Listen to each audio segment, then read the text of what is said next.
Özünü süyüş barlıq özgürüşün başlanış noktası. O başqalarının sizni qabul qilishini kutish emas, balki siz avval o'zingizni qabul qilishingiz, boshqalarni suyishdan avval o'zingizni xushal qilishingiz, qalbingizni muhabbatga to'ldirishingiz, toki u qalbingizni tabiiy chiqqicha davomlashtirishingiz kerak bo'lgan ishdir. Bugun qalb safarimizda biz o'zimizni cho'nqur suyish meditatsiyasini ishlaymiz. Hozir siz rohat his qiladigan va daxliga uchirmaydigan joydan birini tepib, o'zingizni butunlay bexatar deb o'ylab, butkul badningizni azob qo'yib o'ting. Asta-asta ko'zingizni yumib, cho'nqur nafas olib, o'zingizni tarkib bo'shashtiring. Diqqatingizni nafas jarayoniga bering. Cho'nqur nafas oling. Asta-asta nafas chiqaring. Nafaslaringizning badningizga eqishini his qiling. Intayin tabiiy, intayin rohat.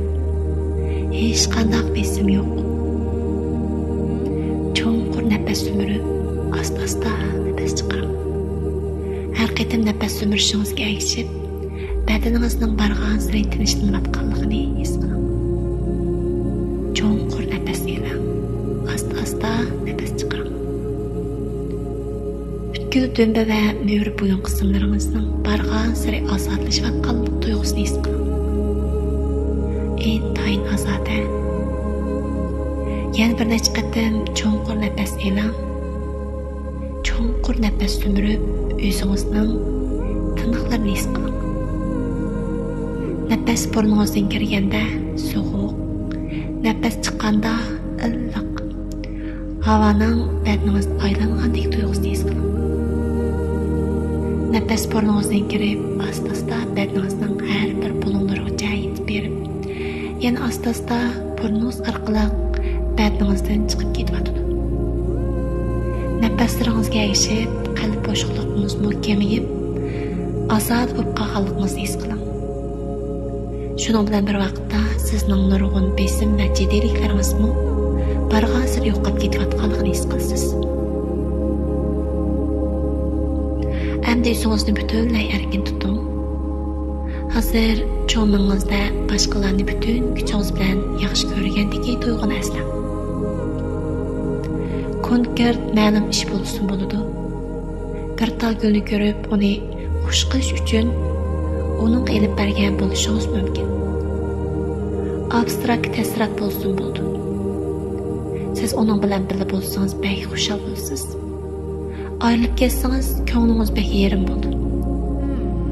Ondan qalbingizda o'z jismingizdan boshqa yana bir kichik zirak bor deb biling. O dal sizning ichki muhabbatingizni qo'zg'atgandek tuyg'u.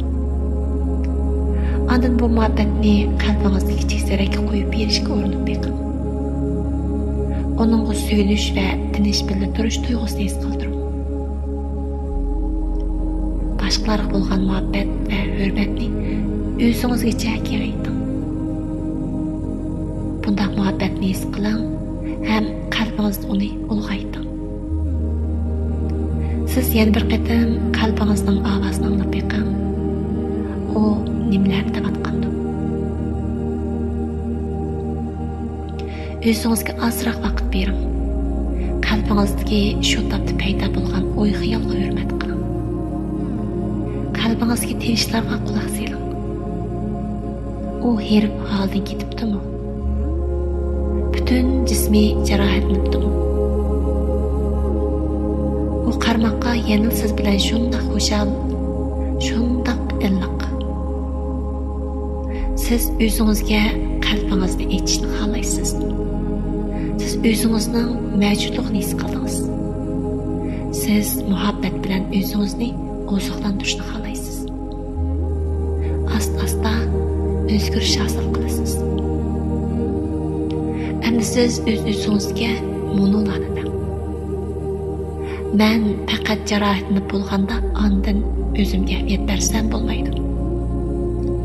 Men ahvolim eng nacharlashganda ondan o'zimni suyishni o'ylashsam bo'lmaydi.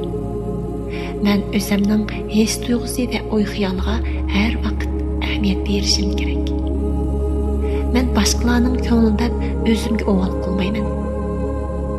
Qurbonlik bermayman. Agar men boshqalarning kamsitishiga uchursam, sukut qilsam bo'lmaydi. Men batırlıq bilan özüm üçün gap qilman. Men özümni yaxshi qo'g'dayman. Men hargizmi barliq muhabbatimni tayin yo'q ish va odamlarga sarf qilib etmayman. Men uchun eng qimmatli muhabbatimni o'zimga qoldirman. Boshqalar bilan munosabat qilganda men o'zimning tovanchigida ching turman. O'zimning his tuyg'usini birinchi o'ringa qo'yman. Men har kuni ozroq vaqt sarf qilib, qalbimning ovozini anglashni xohlayman. Mayli u xushalliq, baxt bo'lsin, yoki g'azab, ochiqlanish bo'lsin, yoki ichsiz qilish bo'lsin, men har qanday kayfiyatimni butunlay qabul qilaman. Ayt yaxshi. Hozir siz yana bir qadam kuchli muhabbat yuragingizdan urg'ib chiqqandek tuyg'uni his qilib beqing. Hem bu muhabbetni qalbingizga o'zingizga ta'na bo'lgan o'sha kichik zirakchaga yetkazing. Endi siz nafas olish va badan qiyofangizni tanishib, ko'zingizni asta-asta oching. Qo'llaringizning barmoqlarini medartib beqing. Bayqi hissiyotingizni esingizni mahkam tutib olsangizlar, turmush siz chuqur o'zingizni hurmatlashni, o'zingizga qanday muhabbat berishni va o'zingizni qanday qadrlashni o'rganaysiz. Sizga baxt tilayman.